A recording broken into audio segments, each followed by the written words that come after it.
In this show, we're going to introduce you to some of the most exciting and beautiful projects on Kickstarter right now. Kickstarter is a wonderful platform. It's our indie developers' chance to get into contact with you. It's been so hard being an indie before the times of Kickstarter. Getting into direct contact with the supporter is very, very helpful and beautiful. And all these teams we're going to present you today are having wonderful projects that just require a certain amount of funding, starting from very low, the £500 from Terra Incognita that's been reached in about, I think, 3 days. Very, very cool and exciting. And up to very high funded projects with a high budget, but that's definitely needed for projects of that size. And we're looking forward to meet all you guys out there. So, Rachel and Daniel, And are you on? Yeah? I think it's great that we have such an international show today. We have Absolutely, people from everywhere in Europe. We have Americans. Our team is spread more or less, and that's really cool about this whole industry. Yeah, it's going to, we're got backers in Australia, in Sweden, Norway, everywhere in America. And yeah, this is a cool worldwide cooperation, so to say. Even the attendees of the show today are spread all around the world, from America to Sweden. I think Sweden is the most eastern or northern participant of today's show. So, Daniel and Rachel, are you in the show already?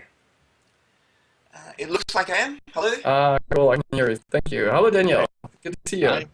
G'day. Thomas, could you just give a short introduction to Mage's initiation? Yeah, let me just switch the scene. I guess that's my job.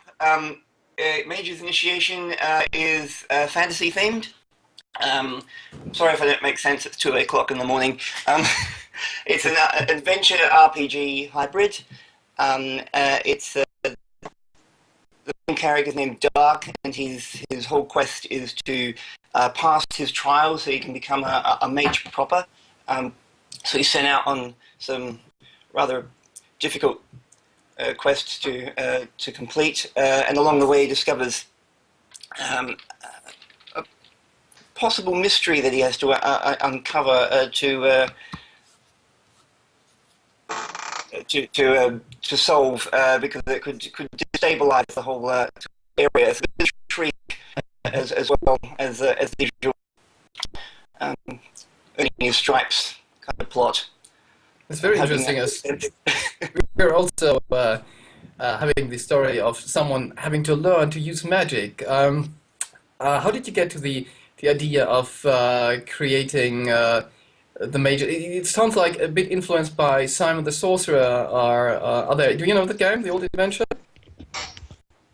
Oh yeah, I mean definitely games like that were an influence. I mean, our main inspiration was probably Quest for Glory and King's Quest and things like that.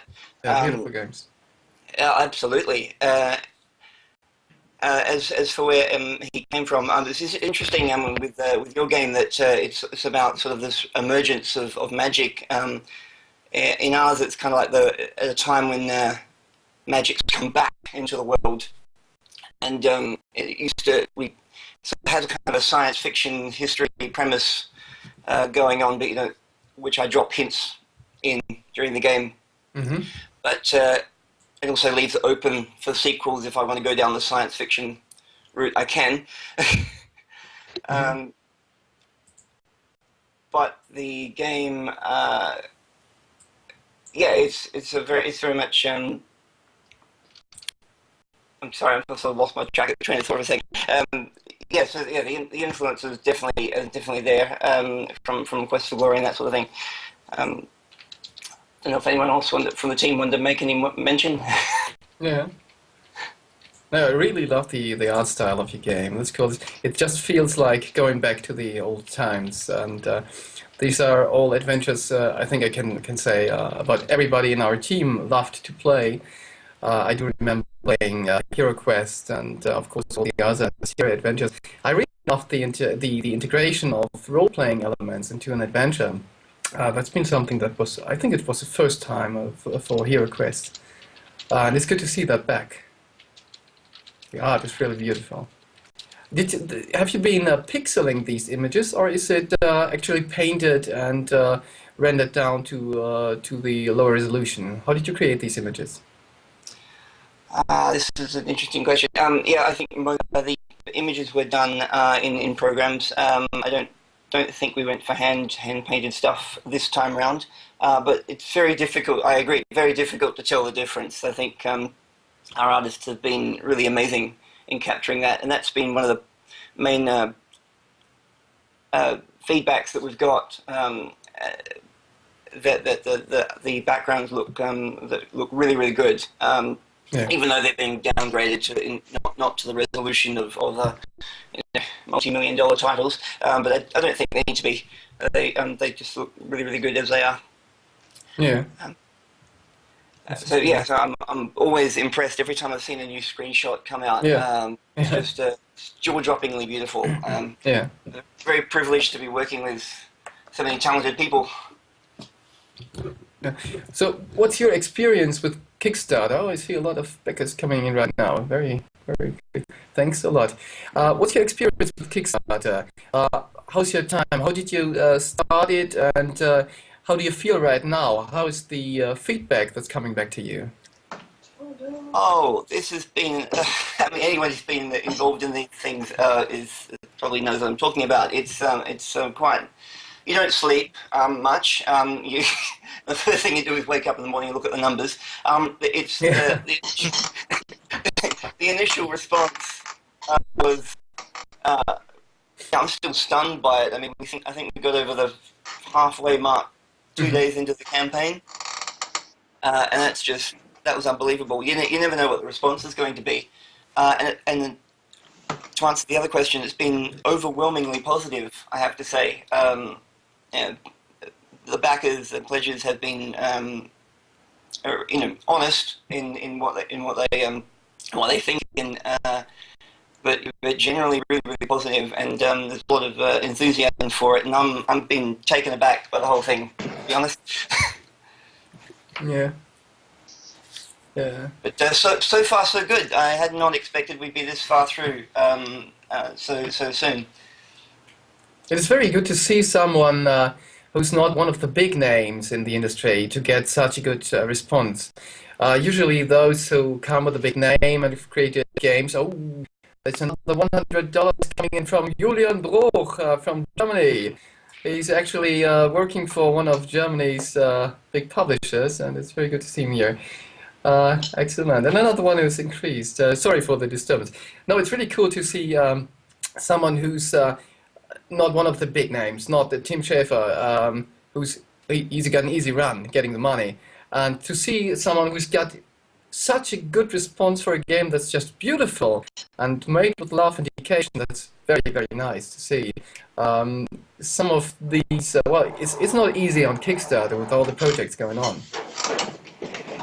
No, I agree. It's been quite an incredible reception actually, and we haven't. We haven't been. Our last commercial game was in 2006, so we were sort of concerned. People had forgotten about us completely.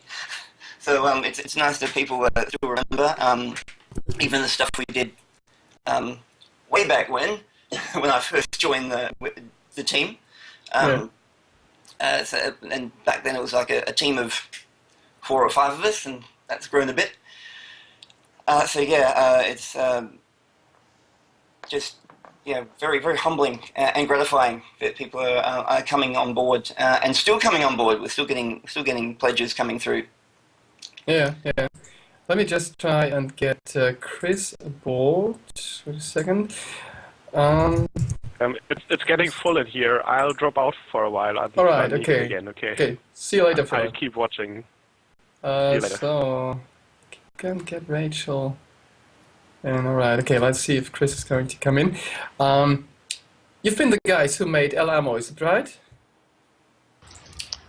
We are the guys who made Alamo, that's correct. Hello, Chris. Are you with us? Which second? Chris is not coming in. So Samuel Swanda just pledged $100. Rachel is on mute. Thomas, could we do something about Rachel being on mute?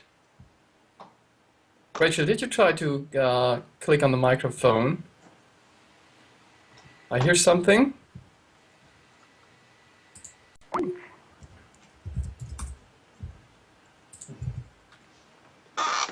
Rachel can't hear us, and Chris is not coming in. She's getting a signal but no voice. Okay. Chris is coming in. Hello, Chris. Hi. I think it's... How you going? Hello. Good to hear you. Yay! Oh. Okay, Daniel, cool. Thanks for taking one for the team. I see you were riding solo for a bit there. Okay. I thought this was So, going to be a solo show for a bit. The Daniel Stacey show. Yeah. It's very funny. I just told you that Julian Broch just pledged to Days of Dawn, and the publishing firm that he's working for is Rondo Media, and as far as I know, they published LMO in Germany. So we've got a little meetup here at the show. That's very nice. So what are your plans to do after the funding of your game? Are you going to go for retail publishing as well, or is this going to be a pure digital download title? Probably go Well, for retail publishing. But it's still the early stages, so we can't really. We don't really have one lined up for it, but it's always like the kind of plan that we hope to accomplish. And we have had some thoughts about because as you've probably seen from our Kickstarter rewards on the $100 tier and above, we've got the boxes being produced. Yeah. So we've got some plans to have them, put into stores and just to contact stores and things and see if there's any interest from it. So hopefully we'll do that. Yeah. Maybe to get a publisher as well later on, but it's still early days, so we have to wait till see how it all pans out. Yeah, you definitely have to get a hang on Germany, as Germany has got a big market for adventures. Definitely, yeah. One of the last worldwide, but that's another good thing. With Kickstarter, you can reach your community and your people. There's a lot of adventurers out there, but they're spread all around the world.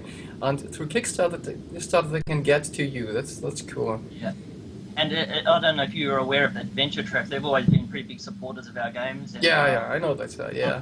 It was actually a beta tester on Alamo, so Yeah. they've always kind of helped us out and given us a bit of exposure with the German audience, which has been good. Cool. That's good. This is going to produce a lot of hype. Yeah. Are you going to attend the Gamescom this year? Do you know that already? No. We're short of funds, so I don't think I can make it. I can't speak for anyone else, but we're probably just going to knuckle down and finish the game. Just finished working on Mages for the rest of the year. Yeah. Hopefully attend the conferences and stuff. Yeah, it would be cool to see you there. We just reached the $38,500. That is beautiful. Days of Dawn is going along very fine. Congratulations. Yeah, thank you. Could you tell us a little bit about your tiers? What's the most attractive tier that I could be expecting if I'd say, I love this art style, I love adventures, I love Hero Quest, I want this game. What could I go for in terms of tiers? 5,000. Sorry. 5,000. Well, I like the. I personally like the $100 tier. I think it's good value for money. You get a boxed edition of the game, which is allows you to get any. You can get any element class on the cover. So you've got the main character Dark, and he is. He can either be a fire mage, a water mage, a earth mage, or an air mage. And we're allowing backers to have the choice of which mage they want on the box cover. And along with that, you also get a little 4-inch tall resin figurine of Dark as well.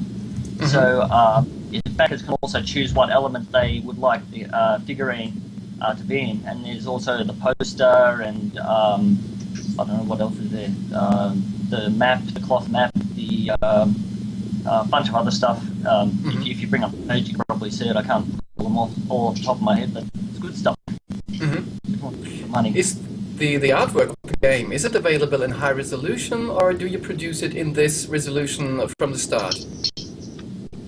Well, JP is the artist who's doing all the background. I assume you're talking about the backgrounds there, or the animations.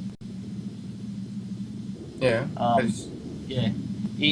I mean, the backgrounds are produced pretty high resolution. I think 1024 by 720 or something like that. Maybe a bit large. And they're later sized down to 640 by 480.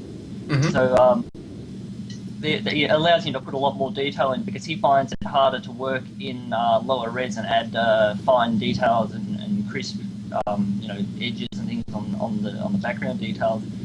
But once he sizes it, like if he works in a larger resolution, he sizes it down, then it's a lot easier to fit those details in.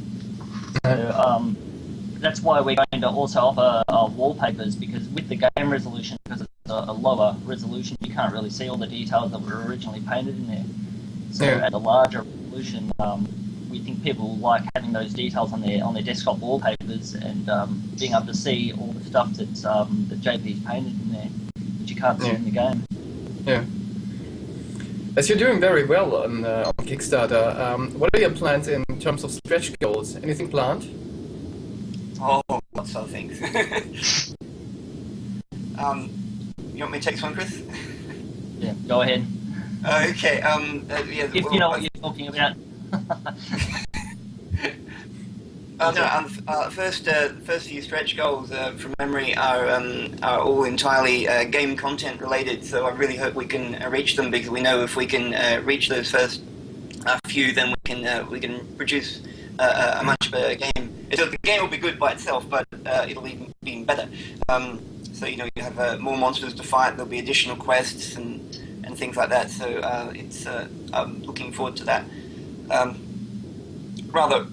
I also really want to get to the $150,000 tier goal, because then I get to novelize the game. It sounds a bit masochistic, but I really want to do Yeah. it. Yeah. And also in each tier, each stretch goal, we've got a little incentive which we're trying to get, make it more enticing for players to back, which is you get a new resin character figurine for each stretch goal. So in I think it's the 75,000 one, which is the first one up, you're going to get if we hit that goal, then everyone in the $100 tier and above will get a mini red cap goblin figurine, like with the sword and the shield and all that kind of stuff. And as we go up, you'll get different figurines, different characters in the game, which will be available to, I think, everyone from certain figurines will be available at 75 tier, certain ones will be available at the $100 tier, and then the next one at the 150 tier, I think. But it works all the way up to the last stretch goal, which is a massive figurine of a demon from the game, and that one's going to be pretty cool. So we're hoping that people want to have the whole collection and be incentivized to kind of pledge up and get those complete set of figurines. Yeah. And on the higher end, of course, we've got the porting, being able to port to other platforms, and all the translations. Oh, that's good. Yeah. Well, I wish you the best of luck to get as much as possible, as I know there's a lot of people just waiting for this game to come out, and many languages are very good as well. So, what would you say to sum up your Kickstarter experience, Chris? I've been talking with Daniel about it. How did you experience the Kickstarter time? Your contact with the backers? How did I discover Kickstarter and with the adventure games and all that kind of stuff? Yes, yeah. Well, most people would say, I guess, they discovered with Tim Schafer's Double Fine Adventure. But for me, I'd actually known about it since, a few years before that, and I'd actually pledged to a few games that had been on Kickstarter before Tim Schafer had done that project. So I'd pledged Resonance by Wadget Eye Games, and also Cognition by Phoenix Online Studios. They had like Kickstarters, and then it kind of really just snowballed when Double Fine Adventure came out, and then you had all the former Sierra, alumni doing their games, and that's when I kind of really got into it and started pledging up like everyone else, I suppose. And for a long time, I didn't actually want to do a Kickstarter for Mages because I thought, there's probably other avenues, and then eventually it became apparent that it was the best choice that we could have chosen for the game to get it finished in a reasonable time, and also re-engage the audience that we'd kind of lost touch with since the Kickstarter boom started. Yeah. So yeah, it's been good, and it's been a really helpful tool for us to get the game. Well, if we succeed, to get the game finished in a amount of time and with all the features we want to include. Yeah. It's very lovely. Just see that Rachel told in the chat about the clothes map. That's something I miss in modern games. These nice giveaways and physical stuff, clothes maps. I remember coins, beautiful manuals. That's a very, very, very lovely opportunity Kickstarter is giving us today. Yeah, like a lot of these things, tangible things, are a big risk. I think if you're offering, if you're going with a publisher, they're probably not going to want to include that kind of stuff for a small indie game. But Kickstarter, you can go for broke and include whatever kind of swag you want, really. So let you get be creative and get this stuff into people's hands. You wouldn't be able to in traditional methods. I'm just trying to see if there's a way here to add JP and JP to the chat. So, is there anything you would like to tell those who do not know your game yet about Mage's Initiation? What is the player going to expect? It's a game of adventure and intrigue and some humour, which mostly comes from the dialogues and the background descriptions, especially after I've described the rock a billion times. That's generally how the humour comes in. That also gets interesting when you have to write a billion comments about everyday objects. The game. I apologise.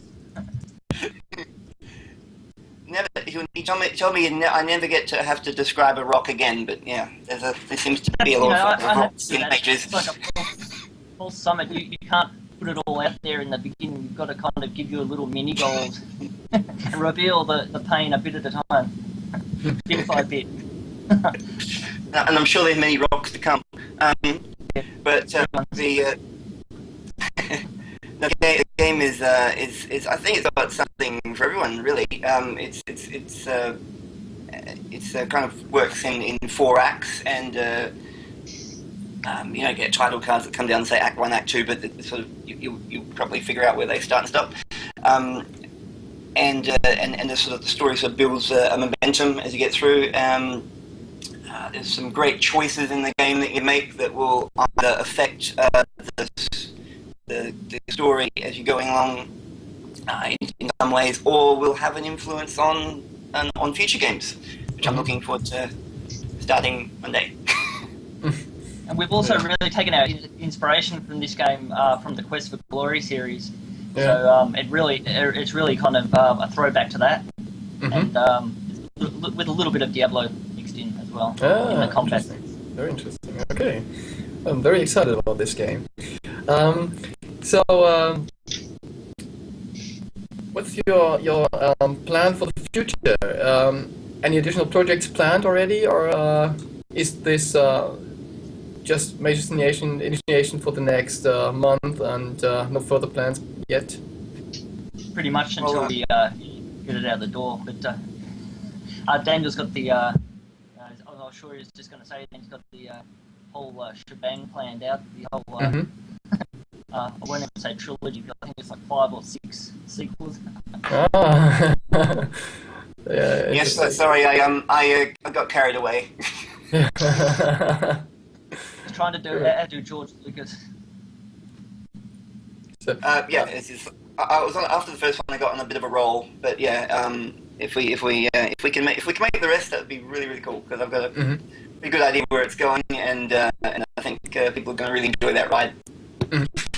But I've seen little sneak peeks of it, and I definitely agree that it is an intriguing kind of game. It's really story based, so it's like each one continues from the next, and I mean, a lot of old games didn't do that. In some sense, this does. I think the efficiency of one game can follow the next and affect what happens. And it's something that hasn't been experimented with much in this kind of genre. How long have you been working on the game for now? It looks quite very at a very high state, a very end stage of production. There's a lot to see, lots of graphics already done. You see actual gameplay. How long are you working on the title for now? From a writer's perspective, I have absolutely no idea. But come on, Chris. I can already see you wincing in your chair as you ask that question. We started it in, I think, 2008, which was when it was written, and we didn't really pick up full. Well, we've been working on and off since then, but we had other obligations like just patching up our King's Quest III Redux game, which came out in 2011. So we were really all hands on deck trying to get that out. And we didn't really do Mage's initiation development until much later than we intended. So I'd say the end of like 2009 it started, but it didn't really pick up pace until like early 2011 once we got King's Quest III out the door. Yeah, it's been the last 2 years, really. Yeah. So I've lived with it for a long time. I'm curious, what are you developing in? Are you using an engine, or is this all custom built? It's actually the AGS engine, which is Adventure Game Studio. I don't know if you've heard of that before. Yeah. It's a free engine, like it's available for anyone to download, and it's actually been around for quite a while, probably for like over a decade now. Well, I think the first version came out in '95 or something, but it's really easy to use, and it's what we've made all our previous games in, like our Sierra remakes and Alamo and everything has been done in that engine, and so yeah, we're really familiar with it. We've got every programmer on our team is also familiar with it. Yeah. So yeah, it's probably not as powerful as Linux, as Unity, but there's a lot of people working on adding open source, like it's open source, and a lot of people are working on adding features and things to it. So it'll probably support a lot more features and things in the future that we hope to roll out into subsequent games that we make. Yeah, cool. So as we're moving towards the end of the slot, is there anything else you would like to say to the backers or everybody watching here? Thank you very much for pledging all the backers that we've had and all the backers that are still to come. They seem to be popping up all over the place. Yeah, we're very much appreciative and humbled and grateful that you've shown your support. And you will not be definitely what he said.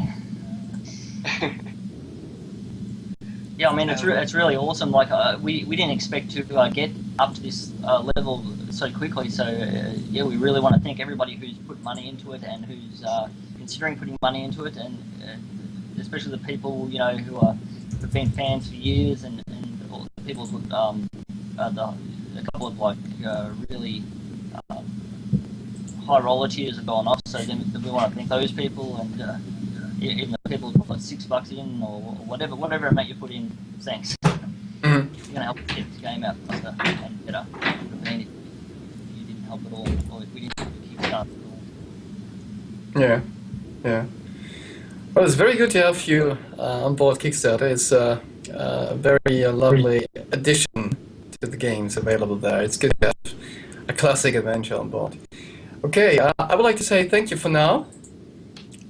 You're welcome, and good luck in your campaign. Yeah, thank you very much.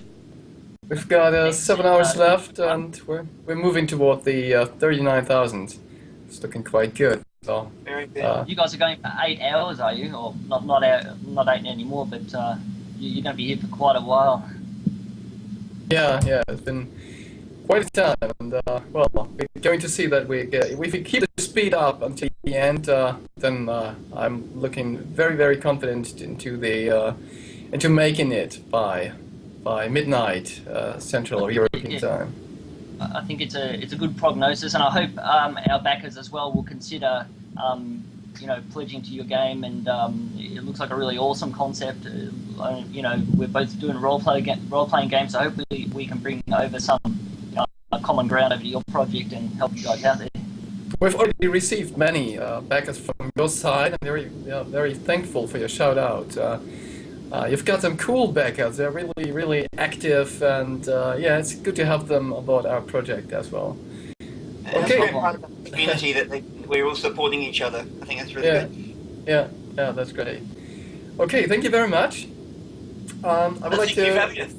Yeah, have a good time. I will have a short summary of the ongoings with Days of Dawn.